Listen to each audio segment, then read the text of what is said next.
It's a great pleasure to welcome to What's Next the Chief Converged Communications at BCX. Julian, what does the title mean? We hear a lot about these converged solutions, but I mean, this is where it's happening right now. This is how jobs are defined in the modern ITC infrastructure, right?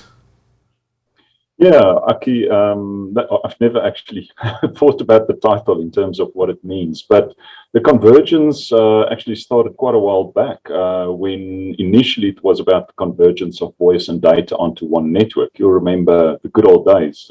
These were separate networks. Yeah, absolutely. And in today's time, it's really converging the devices, your mobile and your fixed devices all running, so it's different applications and different networks, but converged onto one. So, and boy, yeah, is that not relevant right now when you look at how we're working, everybody working remotely? I mean, it's now even more relevant than it's ever been before. Julian, when you look at you changing your current security architecture, and many organizations are looking at doing that, especially when migrating to something like SD-WAN, for example, why should people be concerned about that? Oh yes, Aki, that's quite good to consider this. You see, in traditional network style or architectures, the security was on the perimeter of the network. Corporations built a network, and they knew at some point they need to connect to the outside world. So you would find perimeter type security like firewalls between the corporate network and the internet.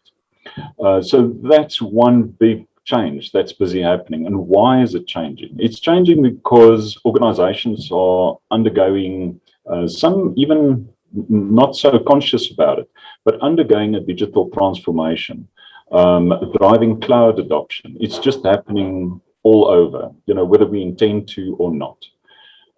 Consider also the impact of COVID-19. We suddenly working from home, so now that you've got your security is no longer on the perimeter of the network, and that's possibly because your data is no longer in the network, it's moving outside the network. Plus your users are no longer sitting at the campus, they're now working from home. So what we have now is data, applications, networks, and users are more outside the organization than inside the organization from a networking or data perspective. When you consider the architecture, you used to design a network and then build it, and it was a static configuration. In today's time, you need something that's dynamic and policy-based because the users move wherever they need to be. Your applications move around. So we're looking at a policy-based secure access service edge, which is part of this SD-WAN discussion. So it's got a very niche kind of acronym, SASE, Secure Access Service Edge. And then the CIOs are also coming up to see how do they adopt to the security challenge, and they're pursuing zero trust security more and more. The idea that you have no access except for that specifically given to you, and the access isn't to the network, a global concept. The access is given to an application or data within the application, and if it's not given, you have no access. And possibly the last thing we should be concerned about is that SASE adoption is driven by this balance in a digital adoption and zero trust demand. So you can't just do the one and not the other. The organization is going through a digital migration or transformation, but you need to always keep security top of mind, if that's helpful. Okay. No, absolutely. I mean, and security is really integral in this whole thing. We know that, this is where it's going with modern day technologies and this digital transformation that you're talking about. But I guess there are challenges. And Julian, I want you to address those challenges that one would need to navigate when you integrate security and SD-WAN. Yeah, I think a part of the challenge is because the whole concept of software defined and the concept of SASE is so new. So what you find today is that both the evolution of SASE varies significantly from vendor to vendor. Right. The maturity of their offerings. You can't actually say these three are leading and those are following. Even among the leaders, the varying level of maturity is very significant. So a complete adoption will take a lot of time. We can't actually dream up to say, let's deal with it this year and next year there's something new. Organizations face the challenge, they've got ongoing investments. The investments don't come in a cycle of, once every 5 years. Although the investment lasts for 5 years, it's ongoing. There's always growth and technology refreshes. So unfortunately, organizations have these investments in place, and it'll take some time for those investments to mature before they can just move on. There's a mix of centralized kind of applications, in your data center, as well as cloud workloads. So these almost opposing kind of workloads, they coexist at the same time. There's also a bit of legacy. I guess we can call about the culture that exists in the IT fraternity, and that's this tendency to trust proven architectures. So it's good to know, okay, SASE is great, it's new, SD-WAN can do all of this, and we'll probably talk about how to address these security concerns. But there's no doubt that we are comfortable with what we know, and that also creates a bit of resistance to change. Yeah, I guess that resistance that you talk about is critical in what you're saying. With the legacy software that you're talking about, I mean, those are massive hurdles. Yeah, but if I can also talk about this, what we spoke about, the variance in SASE vendors. These vendors don't. When you understand SASE and you sort of look at the industry definition, these vendors don't all deliver all the required capabilities. Some of them have certain niche areas that they do particularly well. So if you make a choice, you'll easily find out, but I still lack something else. So whether it's capability or functionality, it differs. And these are the kind of challenges we really need to look at. Some advice we can give at how to navigate those challenges is just accept it. It's a multi-year plan. Don't haste it. Take your time with an adoption roadmap, have a migration plan, and think through an implementation approach. Give it 3-5 years, maybe even a bit longer. But have that end state in mind and map out how will we get to that position. And that way you won't be left behind. Sorry to interrupt you. You mentioned SASE earlier, and I love these words. You IT professionals use these fancy words. What does SASE actually mean? I looked it up, and it says Secure Access Service Security. What does it actually mean? Yeah, so it was originally defined as an emerging market by Gartner in 2019. So SASE, because we're talking about software-defined wide area network, but SASE is software-defined. The difference, though, is it converges the network services and the security services. So with network services, SD-WAN, yes. With security services, think about your cloud access security broker or your firewall services. So SASE is really that convergence of the two into one. But I think the big challenge as well is that when you go out looking for the right vendor, when you're choosing SD-WAN security and SASE, for example, why should people be careful when going out to fight the right vendor? Because you hear so many horror stories. Yeah, and I think we'll still see a lot of horror stories, and it's just the maturity of SASE really, because as we mentioned, it's a thought that came up in 2019. That's quite recent. So as we stand today, it's quite a broad concept, and it's a concept of consolidation and simplification. And therein lies the danger that when you're dealing with a concept, how do you actually hold the vendor to the exacting definition.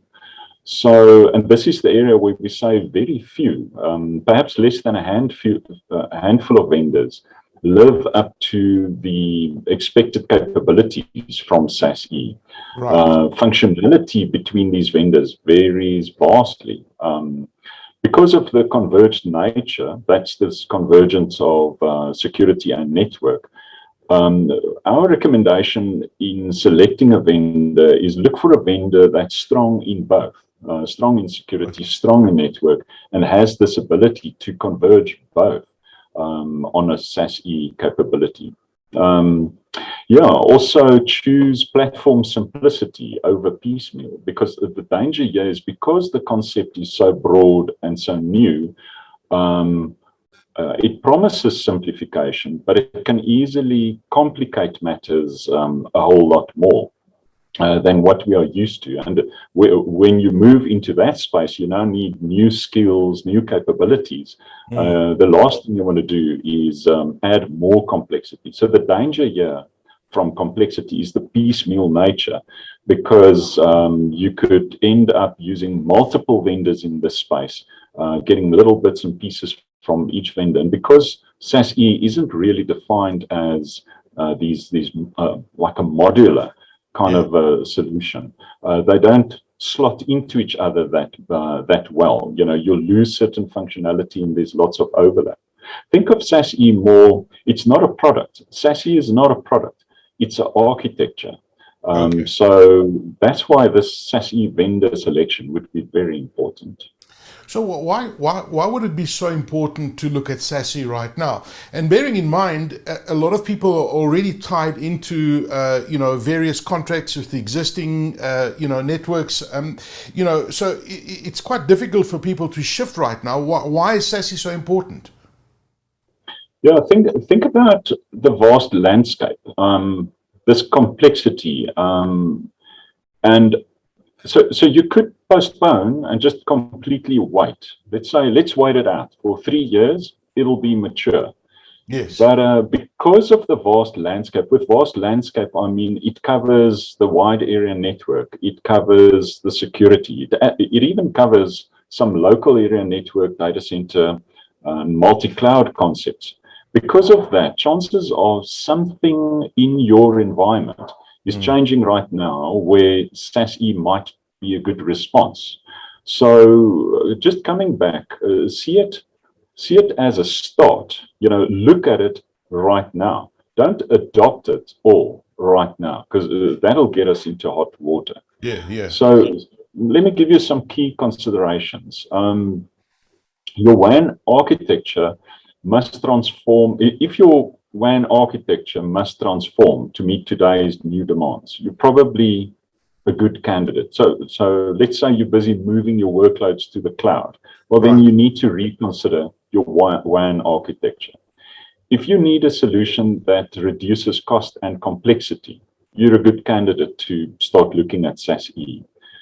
You must also guard against compromising network performance. So as you go on this journey, don't go backwards don't compromise. The level that you've achieved now, you want a step up, whether it's guarantees, service level, response time, doesn't matter. Always look for a step up. It is available. Keep security top of mind. We spoke about zero trust. So see what that's all about. But any SASE journey, you have to keep security top of mind. Sure. Also, make life easier for your IT operations team. It's the promise of SASE, but ask them, will this journey make that easier? The time is right. Start the first step now and have a roadmap in mind, what that end state will look like, and give it time to adopt that. Yeah, it's interesting you say these things, Julian. I think it's what I'm hearing from you. The message that I'm hearing from you is start the journey. Don't leave it too late. This is where modern IT infrastructure and architecture is going. It's something that you can't avoid. Now, take us back to BCX and how BCX approaches this particular change and the migration to SD-WAN. How do you support your customers? What approach do you guys take? Yeah, the reality when we talk SD-WAN SASE to customers is it's not a greenfields conversation. These customers have something in place. They've got a network in place. They're trying to fix a component, whether it's security or maybe cost or simplification. So we need to understand the current landscape. What are we dealing with? What investments are in place? So it's pretty much a consultative approach, understanding the needs of the customer, but mapping out those needs as to what do you need today, tomorrow, the day after. Right. And then we typically work with our partners on the vendor side, partners such as Cisco, because they bring to us global expertise. They've invested far more in SD-WAN than I guess we'll ever invest. So we lean on those global expertise as well to bring to the customer a solution and an adoption approach that suits those specific demands. So although, maybe even the brand of SD-WAN might be the same for customers, the way we implement that has to meet those requirements. Otherwise, you find this long-term project and nobody's actually seeing the milestone benefits as they develop. Yeah. Yeah, and I mean, clearly, you guys have been doing this for a while, and you mentioned your partners there. I mean, those are really trusted partners who know what they're doing it together with yourselves. I mean, this is a journey that BCX has been on for a while. There's nothing new on your side. In fact, I've heard you talking about this before. How many of your customers have migrated? What's the experience been? What are you seeing with your customers that have migrated to SD-WAN? Yeah, okay, we probably have 35 customers that's already migrated to SD-WAN. 35 sounds like a smallish number, but we need to appreciate the market in which we operate. So these 35 customers probably represent 5,000 branches, probably a bit more, 100,000 users. So it's quite a vast implementation. So there's many more customers that's actually in the migration timeframe, contracts signed and we're busy deploying. So our solutions take network security into account. It's a fundamental aspect. And in the space of network security, so much is busy evolving there. Yeah. So why I bring that in is often the response in network security happens to be a SD-WAN response. Because often we just think of SD-WAN as the wide area network component. Yes. So yeah, quite good adoption. We're always surprised at how forward-thinking our corporate South Africans are. No, but I mean, when you talk about the numbers and you talk about how many users, I think that's the key over there. When you mention those numbers, that's pretty substantial. When you look at the current climate, Julian, and you look at customers looking for solutions, how can this solution help customers, recover in the current climate? I mean, it's tough out there, but everyone's looking for these kind of solutions.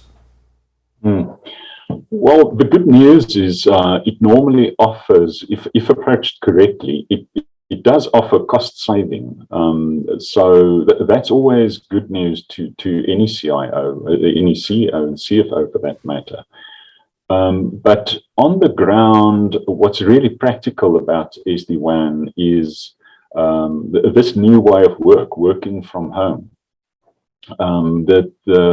The danger is you send your key staff home to keep them safe, but that home environment is also fraught with other challenges. In my household, I've got 2 teenagers in the house, and heaven knows what they are up to. To what degree do their IT activities, which is not under my or BCX's management, but to what degree would that compromise my interaction with BCX's data? And this is really what SASE offers us, where I would have my own private connection within this home network. So it does offer a whole lot more security. It offers simplicity in that for the IT operations, because otherwise they would need to consider the uniqueness of, my home environment and multiply that with our 10,000 employees. So Yeah. you can just imagine, so it's no longer managing the 49 BCX campuses. It's now managing the 10,000 households. So that would be very difficult in traditional approach. You paint a very interesting picture there. I mean, automatically, as you're talking about the scenario you just painted, you think about all the vulnerabilities, and it is quite scary. You know, when you hear about the security lapses, you hear about the hacking that's going on at the moment, it is pretty frightening, Julian. Julian, you mentioned success stories, you mentioned cost cutting. Can you touch on some of the success stories you have from your customers at BCX that have been using this particular solution? What are you seeing?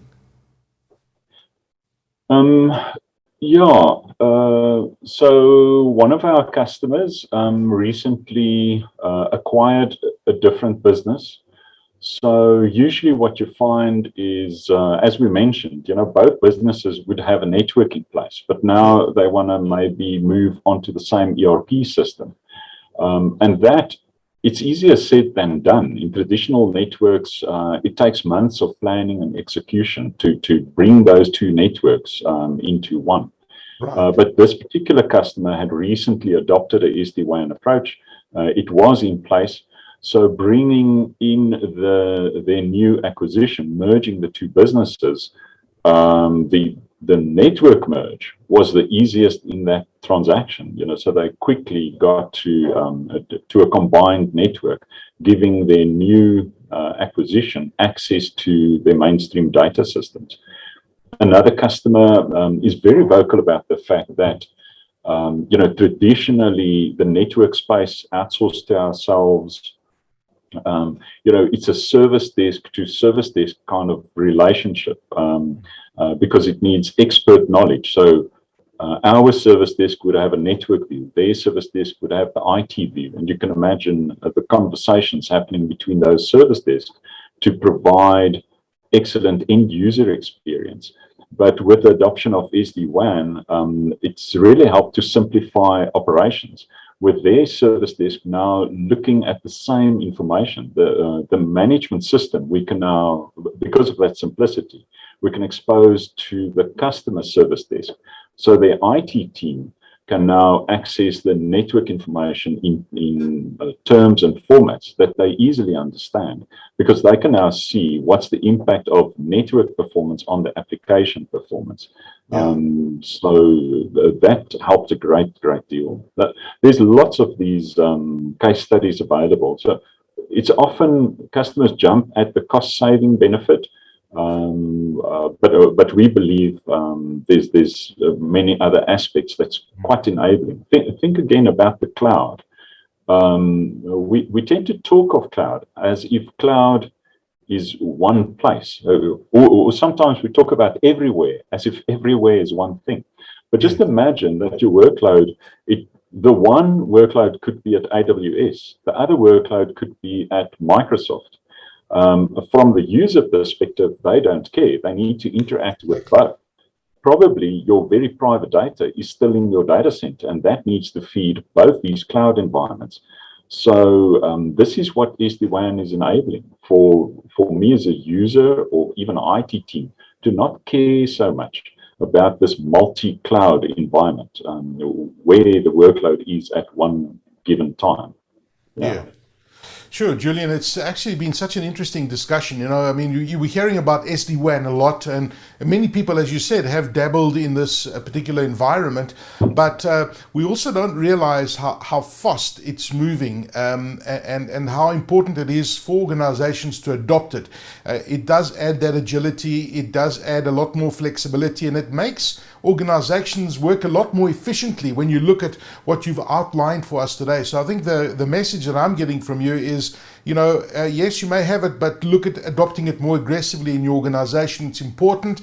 Chat to BCX. Julian Liebenberg, who is the Chief Converged Communications Head at BCX. Thank you very much for joining us on What's Next.